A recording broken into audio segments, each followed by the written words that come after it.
Money Roots is made possible by the support of our sponsor, Rooted Planning Group. Are you ready to take control of your financial future? Look no further than Rooted Planning Group, your trusted partner in financial well-being.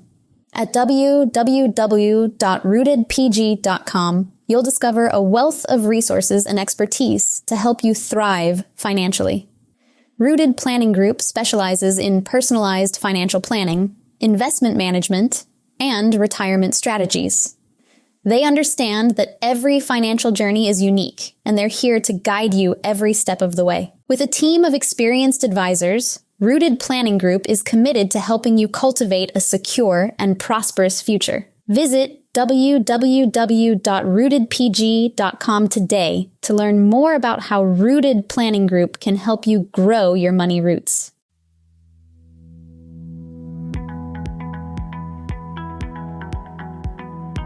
Welcome to Money Roots, the podcast where personal finance gets personal. Each week, Amy and her guests dig deep into the world of finance, making it more approachable and understandable for everyone, no matter where you are on your financial journey. From savings and investments to budgeting and planning, we'll bring you practical advice, inspiring stories, and expert insights. We believe that everyone has the potential to grow a healthy financial future, and we're here to help you nurture it. So whether you're a financial guru or just starting to plant the seeds of your financial knowledge, this is the place for you. Get ready to uncover the tools and strategies that can help you thrive financially. So without further ado, let's dive into today's episode of Money Roots. Hello, and welcome to this week's episode of Money Roots. I'm Kate Welker. I'm one of the certified financial planners at Rooted Planning Group, and I am so happy to be back with you this month for a few episodes. So today and next week, we're doing a two-part series just because I found I had a lot to share and I could not keep it in one episode without keeping you on the line a very long time. I decided to call this, Does Talking About Money Make You Sweat? The longer thought being, when you talk about money, think about money, it comes up in conversations. Do you find yourself anxious or stressful? Are you having uncomfortable reactions? Maybe sweaty palms? Maybe your heart rate accelerates. Maybe your gut is churning. Do you wake up in the middle of the night thinking about the state of your money or things out of your control? Hopefully that introduction did not make you start sweating and getting anxious and a flushed face, but for some of you, it may have.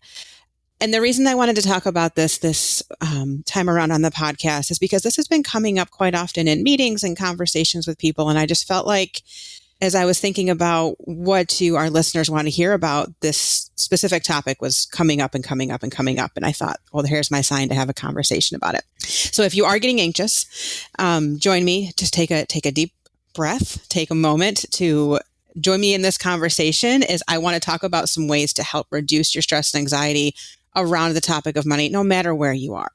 And I thought I'd also start by sharing a little story about myself and a very interesting reaction I found myself having as I was preparing for this conversation and thinking about what I wanted to talk about and making some notes. And as someone who works with clients every day and advises on money, I find myself quite comfortable in my situation. I don't have those sort of stress and anxiety. I found talking about money fun and exciting and empowering conversations, but that's not always been the case. I've had my own journey, as everyone has your own money journey.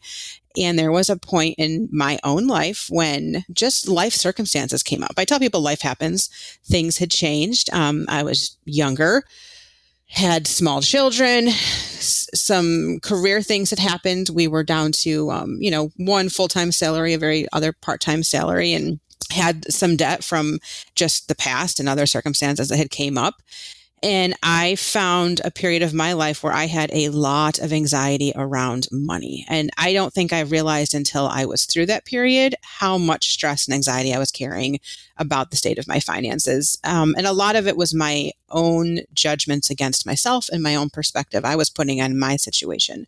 But I found those old emotions coming back. I haven't had those reactions in a long time. And thinking about this, I got sweaty. My palms were clammy and my stomach was churning and I found my breath shallow. And it's always a good perspective to put ourselves back there and think about, for me, what are my clients going through when they come to me to have a conversation? What might you be going through on a daily basis, where things are? So I wanted to talk about it to hopefully help people, if you are in that situation, have some tools, some strategies to ease that burden a little bit, or maybe help you feel a little bit more in control of where you're at so that you can start to feel a little bit more excited about talking about money or empowered. And maybe just, like I said, a little less anxious, a little more in control. So how can you become more comfortable in this topic? We all have our money stories. As I said, we've all had our own journeys. So for you, it could have been something in how you were raised. Maybe you just don't feel educated enough. Maybe you don't know where things are. So my first step, and where I always like to start in these situations, is face it. Just face your current situation and where you're at and get an understanding of your numbers. It's so easy to just put our head in the sands, especially if you're worried, like, I don't want to know how bad it is. I'd rather not know. I don't want to look at it. Don't tell me.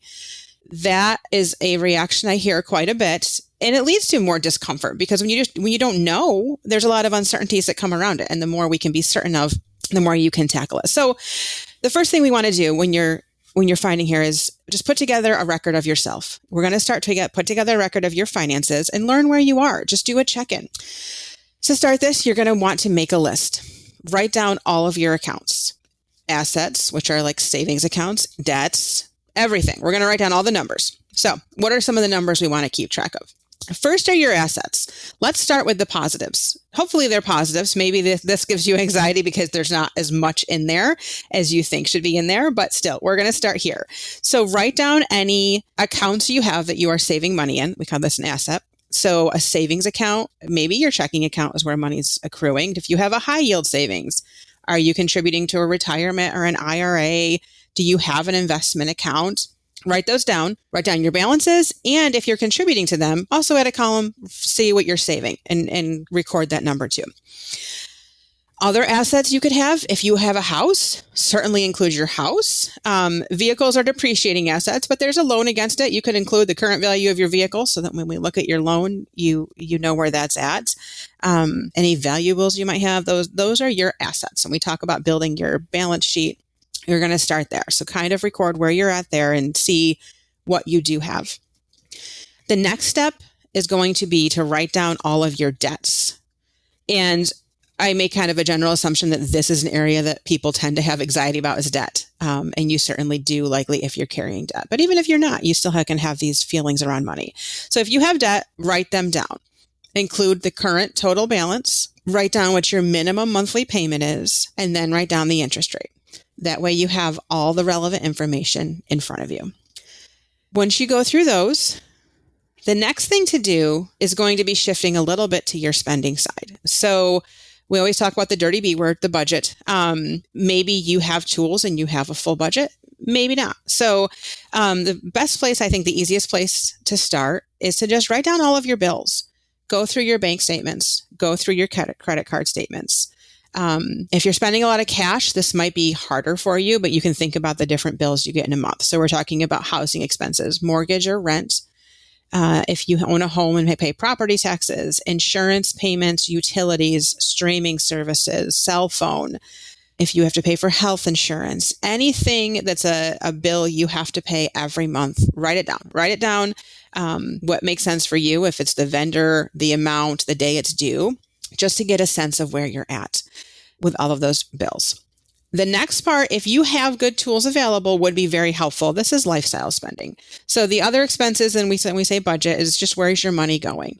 We have a lot of topics on budgeting and recording it. So if you do know what that lifestyle spending is, that's kind of the everything else number. What we're not saving, what we're not paying to debt, we're not paying to bills, to get an idea of that lifestyle spending. If you don't have that, you're going to see what are your bills, what's left over, that's likely what you're spending. If you are going into more debt, you're spending more than the quote leftover number. And if you're able to save a little bit, that's where that number is. And now that you have it all written down, look at it. That's the whole point of this exercise, is just to look at your numbers, know your numbers, understand where they're at. And for certain people, that, especially if you're putting your head in your sand, that is a good place to start, just to get a basis. Where am I? When you're ignoring the numbers, there comes uncertainty from not knowing where you're at. So this can bring certainty. If you are someone that knows your numbers, congratulations. It's a great place to be. But for those that aren't, just get a sense of where it's at. If you're someone who likes spreadsheets, as I do, you could throw this in a spreadsheet that as you move along, you could keep this updated more often so you don't get behind again. If you like a notebook, whatever. This is something I would recommend putting in a place you can record it and then look back on as you make progress. So I said, now you know. Now you know the worst case, the best case, you know. Maybe it's better than you expected. It could be. Maybe it's worse than you expected. Very likely also could be.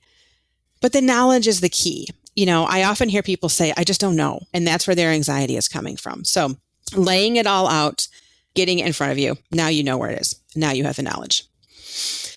Step 2, stop comparing. This is hard. I hear you. I feel like I can already hear comments coming through the airwaves, or will be as I go through the next couple comments. Stop comparing. Your journey is your own. Your money is your own. Your lifestyle is your own. If you're at work and your colleague is telling you that she's saving 15% of every paycheck and she keeps $10,000 in her checking account and you can barely pay your bills, stop comparing. If you're trying to take your family on a small local camping trip and you see everyone going on exotic vacations, stop comparing. When you hear that someone's 401k account by age 40 is 10 times their income and you are far from that, stop comparing. Like I said, it's hard. I understand it is really hard not to compare ourselves to other, but you don't know where someone else is at and you are on a different spot and you're making your own plan in your own journey. You may have different goals than that person. You may have different aspirations in life. You may have a different plan for your retirement years than that person. Maybe you have to work longer, but that's part of your plan and part of where we're working on. This person might have had help in their life. They might have had a step up, whether family support and inheritance, went to different types of schools, just have a completely different background that gave them a different perspective to be at the stage where they can now do these things. If you've had children or not had children, there's extra expenses, or you've had medical issues, extra expenses. If you remember early in the podcast, I said, life happens, and we do what we do in the moment, and all we can do is plan forward. So stop the comparisons. The other thing is you never know what's on someone's balance sheet. We look at a lot of things out here and we see maybe we go back to the old keeping up with the Joneses, the newer, nicer car, the house in their neighborhood, the exotic trips. There might also be a lot of debt behind that you don't know about. And all they're doing is keeping up on their servicing their payments each month. It's all a payment game, but they're not getting ahead. The other thing that we see, especially with the rise of social media, it used to be, I just use that phrase, the quote, keeping up with the Joneses. A lot of it is the money noise that's out there as well. We see I don't want to use the phrase, maybe talking heads or the experts. Everybody can be an expert and anyone has a platform out there. And so I kind of focused earlier on if your anxiety comes from maybe not saving enough or maybe being too far in debt. Maybe your anxiety is coming from the fact that you feel like you don't know enough. This is not intuitive information. And all of a sudden we are living in an age where information is just thrown at you. Every day I'm a TikTok user. It's one of my pleasures. I like to go through videos and watch comedians or babies being cute or whatever. But if you kind of go down you break your algorithm a little bit, you'll see everyone out there telling you this is what you should be doing. I'm going to steal from a line from Amy Irvine, who is many of you have heard many, many times in this podcast. She is our founder and our primary podcast member, but she will use the phrase, don't should on yourself. You should have done this. You should have done that. Don't. Go to the basics and try to block out what's coming at you a little bit. So really, really hard thing to do, but stop comparing yourself. It will lead to maybe feelings of less than when that is not you and you are making your own journey. So all you can do is look at where you're at today and try to make it incrementally better for tomorrow and move on from there. Step 3 is a plan. I could go on about budgeting and making a plan for your debt. But for this session, I'm going to focus a little bit on just saying, pick one small thing you can control. There are many places in your finance that you could be feeling this anxiety and stress. So look at your individual situation. What is making you the most anxious? What's that one thing that you are feeling out of control about maybe? And give it a little sense of control. Is it debt? If it's debt, commit to finding an extra $25, $50, maybe $500, just depending on you. Everyone's different, to add to your payment and commit to that. Like, start there. That's your one step. If it's a debt situation, that extra payment will start making headway, start giving you control over one thing you felt maybe out of control over. And then as you move forward, just continue to add to that and build on it. Is it savings? Is the fact that maybe you feel like you're not saving enough what's making you feel anxious? Take control of it. Take the next step. Maybe tomorrow, call HR or log into your employee portal and increase your 401k contribution by 1%. Increase the weekly by $10. It can be small. If small changes can have a big impact.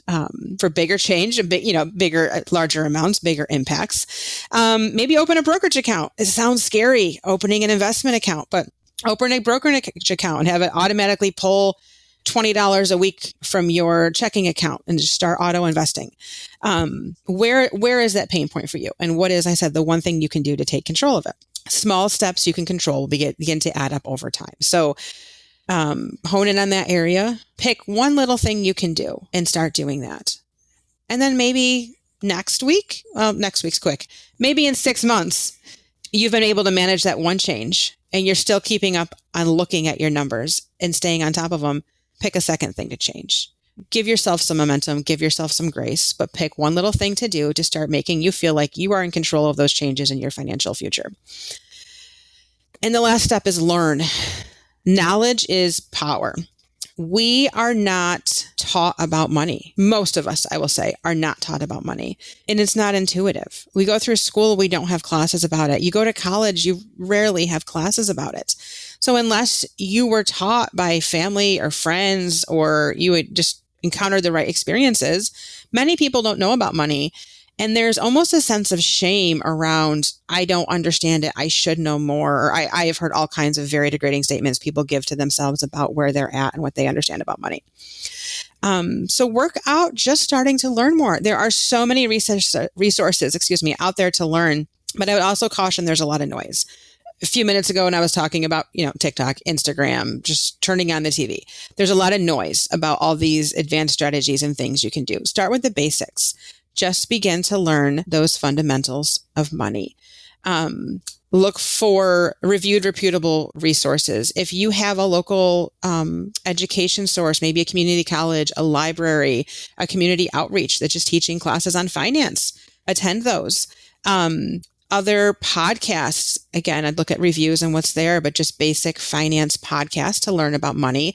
Hopefully, if you're listening to us, we're trying to share a little more information. If you hear a term you don't know, Google it. I feel like it's like the cheat answer.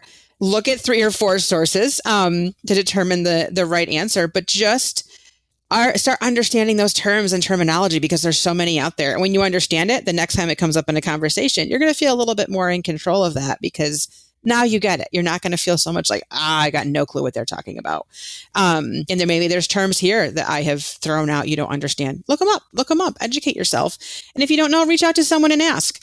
Happily, I would volunteer anytime if someone has a question and just kind of casually ask me. I will sit down and explain because when I opened this podcast, I said money used to make me really anxious. Now it excites me. I love talking about money in terms and educating people because, I feel cheesy saying it, but knowledge really is power. In that situation. The other thing I'm going to say, this is complete self-promotion about our industry, but it is changing. I would encourage you, if you want to learn more, to seek out to work with a financial planner, particularly a fee-only financial planner. You may likely find more options to meet you where you're at. And the reason I say that is because there's a lot of planners now that will work on an hourly basis. They'll do a short-term project. So maybe you're listening. I'm like, I'd love to hear a lot more. I love a plan. I don't have a lot of extra resources. There is likely someone to fit your situation and meet you where you're at. Maybe you're farther advanced and you have a lot going on and you just don't know. Your anxiety is coming from, I think I've been doing the right things. I've been saving. I've been putting money in my 401k. Maybe I got a brokerage. I have, these assets. I just don't know. Is it enough? Where am I at? Pay for the professional opinion to walk you through that and build a plan out to show and demonstrate where you are so that, again, you have that knowledge to come back and plug it in. We have a lot of great resources out on our website. If you go to rootedpg.com, we have blog posts and resources and links to some other resources for you. If you are looking for a financial planner, 2 great organizations that have a Find a Planner source that I would recommend would be NAPFA or XY Planning Network, that can kind of match what you're looking up to a financial planner that might fit your situation. So again, in recap, just a couple little things to do to maybe give you a little more insight, control, knowledge around your situation, and hopefully that will turn around and help you start decreasing your stress or anxiety around money. Again, as a summary, face it. Get your numbers together, look at where you're at, just understand what you have going on. Stop comparing. Stop comparing yourself to others. Plan. Move ahead, make a plan, pick one little thing you can do to have some more control in your plan, and then learn. Learn all that you can to bring that back to where you're at. Empower yourself a little bit more so that you can make better decisions about your money. You've been listening to Money Roots, your go-to podcast for making personal finance accessible and approachable. Thanks for joining us today. Amy and her guests have enjoyed guiding you through the roots of your financial journey. Remember, whether you're planting new seeds of financial knowledge or nurturing the growth of your existing financial plans, Money Roots is here to support you every step of the way. Be sure to follow them on Facebook, X, LinkedIn, and Instagram for more resources. And, of course, subscribe to Money Roots wherever you get your podcasts so you never miss an episode. A big thank you to the sponsor, Rooted Planning Group, for making this show possible. At Rooted Planning Group, they're committed to helping you cultivate a thriving financial future. Until next time, keep growing your money roots.